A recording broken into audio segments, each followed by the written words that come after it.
오늘은 요한복음 6장 60절에서 69절 말씀을 통해서 영생의 말씀을 붙잡읍시다 라는 제목으로 말씀을 나누고자 합니다. 여러분 2023년도도 벌써 시작한 지 벌써 3주가 됐습니다. 정신을 차려보니까 어느덧 3주가 갔어요. 이제 다음 주에는 벌써 구정이 다가옵니다. 구정이 왔다는 것은 벌써 한 달이 이제 거의 다 끝나간다는 거 아니겠습니까?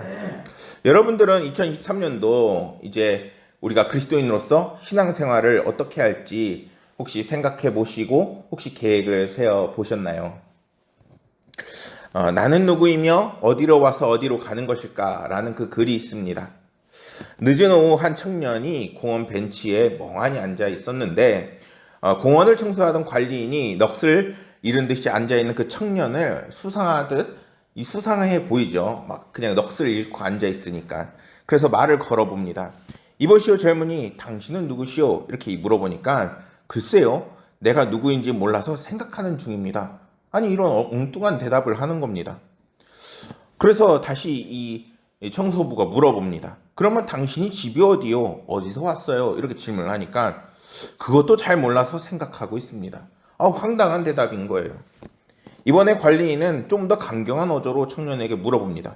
계속 여기 있을 거예요? 아니면 어디 갈 데 없어요? 이렇게 물어보니까 글쎄요, 그것을 알았다면 여기를 벌써 떠나지 않았을까요? 동문서답을 하는 겁니다.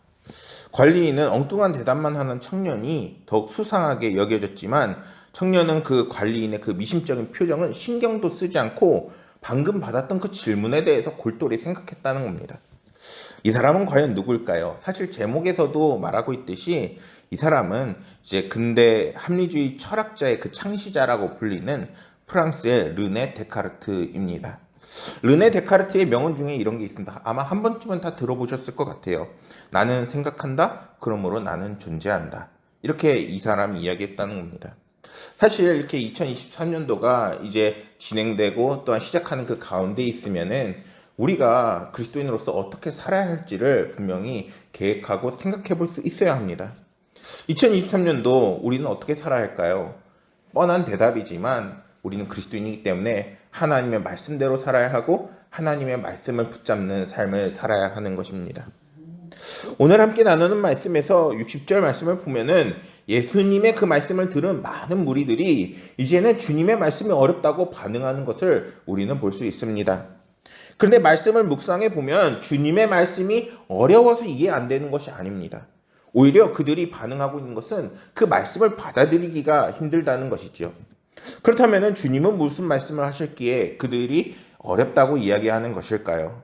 그거는 오늘 함께 나눈 본문 말씀 이전에 나오는 말씀인데 교회 공동체 안에 들어오기 위해서는 예수 그리스도의 피와 살을 마시지 않으면 안 된다라고 주님께서 말씀하셨기 때문인 것입니다. 주님의 이러한 말씀은 지금은 우리가 해석이 되고 성만찬을 통해서 우리가 주님의 은혜를 나누고 있지만 이때 당시에 유대인들이 또 주님을 온전히 알지 못하는 사람들이 받아들이기에는 너무나도 힘들었다는 것입니다. 그러나 예전이나 지금이나 주님의 이러한 주님의 말씀은 이제는 다시 한번 생각해 본다면은 주님의 실제적인 피와 살을 먹으라는 것이 아니라 이제는 예수 그리스도의 복음을 따르고 그 복음을 증거하는 삶을 살라는 것을 우리는 깨달아야 하는 것입니다. 그렇다면 무리들은 왜 이러한 주님의 말씀을 받아들이지 못하고 끊임없이 어렵다고 얘기하는 것일까요? 그거는 오늘도 마찬가지입니다. 그것은 그들이 주님을 따라 말씀을 듣고 있는 것이 모세가 광야에서 이제는 기도하며 일으켰던 빵의 기적과 떡의 기적을 보기 위한 것이었기 때문인 것입니다. 다시 말해서 그들이 예수님을 따라온 것이 이제는 내가 잘 먹고 잘 살고 잘 되기 위해서 평안함을 누리고 만족함을 누리기 위해서였다는 것이죠. 물론 이러한 것들도 필요합니다. 그러나 이러한 주님의 말씀은 우리의 육신을 평안하기 위해서만 있는 것이 아닌 것입니다. 그것이 주가 되는 것이 아니라는 것이죠. 하나님의 말씀은 은혜를 통해서 이제는 삶의 다양한 문제와 그리고 우리의 삶에 있는 어려운 것들을 분명히 해결해 주시지만 근본적인 것은 우리의 삶의 모든 문제의 근원이 되는 죄의 문제를 해결해 주시고 이제는 우리의 삶에 잘못되어 있는 생각과 가치관과 목표를 이제는 성령과 교회로 바꿔주시고 영원한 하나님의 나라에 그 초점을 맞춘 이제는 천국을 바라보는 삶으로 우리를 이끄시기 위함인 것입니다. 그래서 그 과정 가운데 주님은 우리에게 필요한 육신의 연약함도 채워주시고 경제적인 어려움도 해결해 주시고 그리고 고통의 문제와 주님께 맡기고 기도하는 것들을 하나님께서 응답해 주시는 것입니다. 마태복음 19장 16절에는 이러한 말씀이 있습니다. 어떤 사람이 주께 와서 이르되 선생이여 내가 무슨 선한 일을 행하여 영생을 얻으리이까? 이런 말씀이 있습니다. 여러분들 혹시 이 말씀을 기억하시나요? 한 부자 청년이 주님께 와서 이 질문을 하고 있는 것입니다. 그러자 주님은 그 부자 청년을 향해서 이렇게 대답을 하십니다. 마태복음 19장 21절 말씀인데 예수님께서 이르시되 내가 온전하고자 할진대 가서 내 소유를 팔아 가난한 자들에게 나눠주라. 그리하면 하늘에서 보화가 내게 있으리라. 그리고 와서 나를 따르라. 이렇게 말씀하셨다는 겁니다. 부자 청년은 어땠나요? 부자 청년은 오히려 이 대답을 듣고 그렇게 했던 것이 아니라 근심을 하며 돌아갔다고 성경은 말씀합니다. 이 부자 청년은 왜 주님께 왔다가 근심하면서 돌아갔을까요? 그는 자기 인생의 전반을 고치겠다는 생각보다는 오직 하나님께 자기가 잘했던 부분들을 칭찬받고 상급받는 것을 기대했던 것입니다. 또한 이 사람은 예수님의 말씀을 듣고 자신을 하나님의 뜻에 맞게 고치겠다는 생각이 전혀 없었던 것이죠.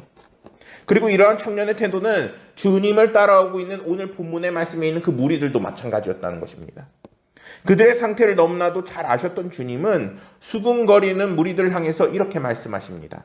말씀을 보면 이 말이 너희에게 걸림이 되느냐 이렇게 말씀하고 계십니다.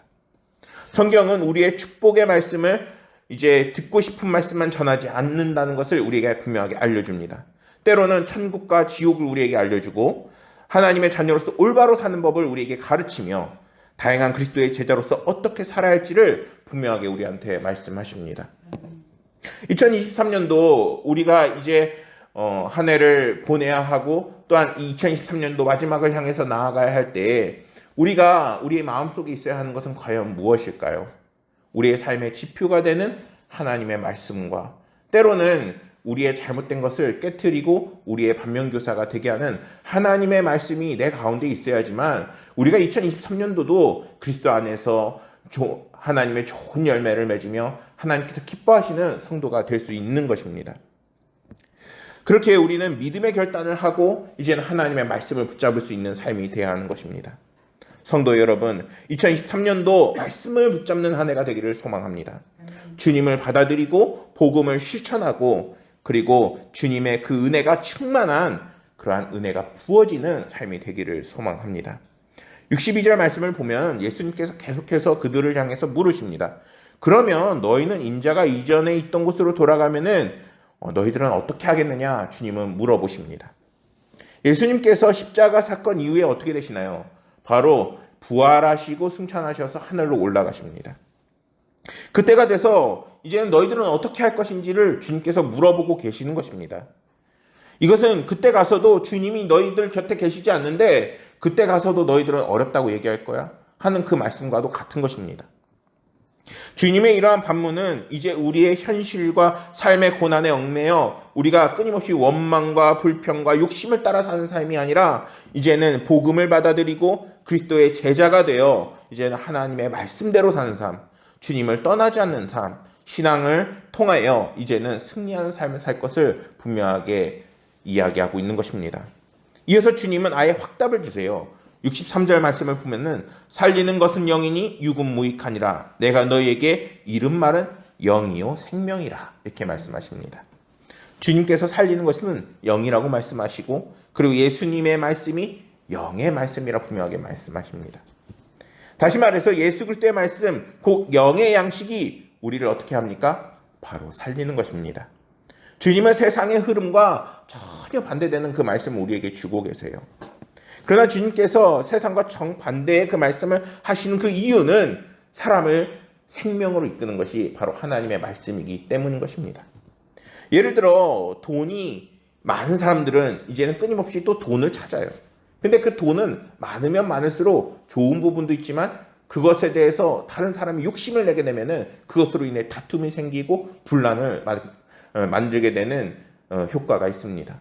반면에 그 말씀과 은혜는 어떠니까? 내 안에 쌓이고 쌓이면 다른 이들도 이롭게 하는 놀라운 은혜를 발휘하게 됩니다. 하나님의 말씀은 이제는 우리를 죄로부터 자유롭게 하고 우리를 성결하게 변화시키고 인품을 변하게 하고 우리의 삶의 모든 것을 변화시킵니다. 그렇기 때문에 그 말씀은 무엇이라 말씀할 수 있느냐? 바로 생명이다. 나의 생명을 살리는 그 말씀이라 이렇게 말씀할 수 있는 것입니다. 그렇기 때문에 이러한 말씀이 이 땅을 다스리게 되면은 민족을 살리게 되는 것이고 교회를 살리게 되는 것이고 우리의 가정이 다시 회복되어지게 되는 것이고 나의 삶이 회복되어지는 것입니다. 말씀이 기근이 찾아오지 않도록 우리는 끊임없이 하나님의 말씀을 찾고 그 말씀을 통해서 하나님의 은혜를 공급받을 수 있어야 하는 것입니다. 저와 여러분들이 올 한 해 하나님의 말씀을 붙잡음으로 하나님 주시는 단비와 같은 은혜가 계속해서 내리는 저희들의 마음과 중심이 되기를 소망합니다. 66절 말씀을 보면은 이러한 주님의 말씀을 받아들이기 힘들었던 무리들이 어떻게 되나요? 결국 그들은 주님을 버리고 흩어지게 됩니다. 그리고 남은 제자들을 향해서 주님께서 이렇게 물으십니다. 예수께서 12제자에게 이르시되 너희도 가려느냐? 그런데 이때 누가 놀라운 이런 말씀을 전하죠? 68절 말씀을 보면은 바로 수제자라고 불리는 베드로가 대답하여 주여 영생의 말씀이 주께 있사오니 우리가 누구에게로 가오리까 하고 고백을 하게 되는 겁니다. 여러분들 마음속에는 이러한 고백이 자리 잡고 있습니까? 사실 이 말씀을 묵상하고 있는데 저 역시 떳떳하지 못했습니다. 물론 2023년도 어떻게 신앙계획을 세워야지 또 어떤 계획을 해야지 이런 것들을 막 적으면서도 내 마음 가운데 주를 사랑하는 그 마음이 또한 주님께서 나와 함께하는 그 마음이 정말 얼마나 충만했을까를 이 말씀을 보면서 많이 반성을 했습니다. 주여 영생의 말씀이 주께 있사오니 우리가 누구에게로 가오리이까? 베드로는 너무나도 이 위대한 고백을 하고 있습니다. 이 말씀 베드로가 무엇을 깨달았다는 것입니까? 바로 주님의 그 말씀 속에 생명이 있고 영생이 있고 그것이 우리를 살린다는 것을 지금 베드로는 깨달았다는 것입니다. 성경은 베드로의 고백이라고 말씀하지만 사실 이 주석을 보면은 이 베드로의 그 고백을 통해서 현재 남아있는 그 제자들의 고백이라 이렇게 대표적으로 이야기하고 있습니다. 그 말은 현재 남은 모든 제자들의 그 마음 속에 하나와 같이 이러한 마음을 품고 있다는 것입니다. 오늘 우리 고강은혜교회 성도들에게도 우리가 함께 이 마음을 품기를 소망합니다. 비록 고백은 베드로가 먼저 했지만 주님을 떠나지 않고 함께하고 있는 이 제자들은 이와 같은 고백을 하고 있었습니다. 노교수의 후회라는 이러한 글이 있는데 그 글 내용을 좀 소개하면은 한 노교수님이 있었는데 이 교수님은 명문대 출신의 책을 굉장히 많이 번역한 사람입니다. 심지어 1만 권의 책을 읽었다고 이야기를 합니다. 이 노교수는 마지막 그 강의 때에 이러한 고백을 합니다. 책 1만 권이 아니라 성경책 1만 번을 봤다면 내 인생이 분명히 달라졌을 겁니다. 이렇게 고백했다는 것이죠. 이 글을 올린 사람이 이 이야기 뒤에 이런 추가의 말을 달았는데 성경을 보면 은혜가 너무 커 나름 결단을 합니다. 성경을 한번 맛보기 위해서 노력하는 사람이 되고자 이야기합니다. 지금도 다윗처럼 하나님의 말씀을 사랑하며 주야로 묵상하는 자가 되려고 노력하고 있습니다. 사도 요한은 예수님을 말씀이 육신이 되어 오신 분이라고 했고 요한복음 1장에 예수님은 말씀 안에 생명이 있고 빛이 있다라고 말씀하셨습니다. 만물이 말씀으로 지음받았고 이 말씀을 영접하면 구원을 받는다고 성경은 말씀합니다. 다윗처럼 말씀을 묵상하고 모세처럼 말씀으로 기도하며 바울처럼 말씀대로 예수님의 증인이 됩시다. 오늘도 말씀으로 예수님과 동행하는 삶을 살 때 후회하지 않는 삶을 살게 될 것입니다. 라고 글이 이야기하고 있습니다. 굉장히 공감이 되었습니다. 오늘 말씀에서 많은 무리들은 이제 흩어졌지만 예수님의 12제자들은 떠나지 않았습니다. 그리고 이어서 베드로가 이렇게 이야기합니다. 69절 말씀을 보면은 우리가 주는 하나님의 거룩하신 자이신 줄 믿고 알았사옵나이다. 여기서 믿고 알았다는 것은 무슨 말입니까? 바로 믿기도 하고 깨닫기도 했다는 것이죠.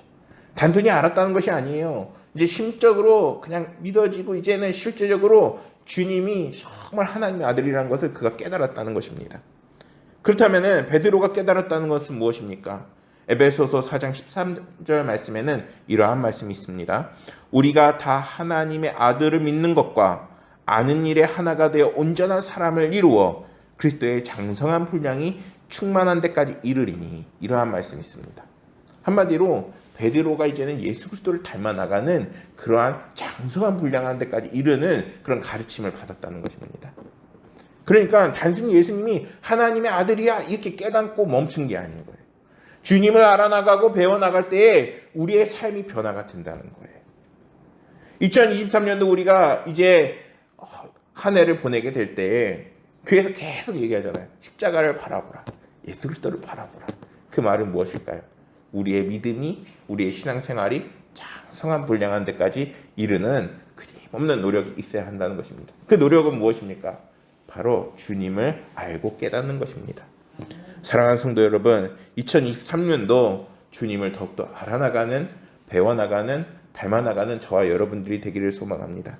그러한 삶이 살 때 하나님께서는 우리의 연약한 믿음 위에 믿음을 더해 주시고, 신앙생활을 통해서 우리의 필요를 채우시고 힘과 능력을 더해 주실 것입니다. 시작하는 가운데 문제가 있습니까? 하나님을 의지하시기 바랍니다. 하나님께서 반드시 여러분들을 떠나지 않고 그 말씀을 붙잡는 여러분들에게 그 말씀을 통해서 놀랍게 역사하실 것입니다. 그 믿음으로 승리하는 고강은혜 감리교회 성도님들이 되시기를 기도하겠습니다. 기도하시겠습니다. 하나님 아버지, 영생의 말씀을 붙잡읍시다 라는 제목으로 주님의 말씀을 다시 한번 묵상했습니다. 아버지 하나님께서 성도들의 삶 속에 그 심겨지는 그 말씀이 있는 줄 알고 있습니다. 각각의 상황에 맞게 또한 붙잡을 수 있는 그 말씀을 주시옵소서. 그 말씀을 통하여 그 말씀이 지팡이가 되어 2023년도 승리할 수 있도록 이끌어 주시옵소서. 하나님께서 모든 상황 가운데 우리의 힘이 되시고 능력이 되신 줄 믿습니다. 하나님께서 우리를 말씀을 통해서 예수 그리스도를 바라보게 하시고 닮아나가게 하시고 더 큰 은혜를 베푸실 것을 믿으며 모든 말씀 우리 구주 예수 그리스도의 이름으로 기도드렸습니다. 아멘.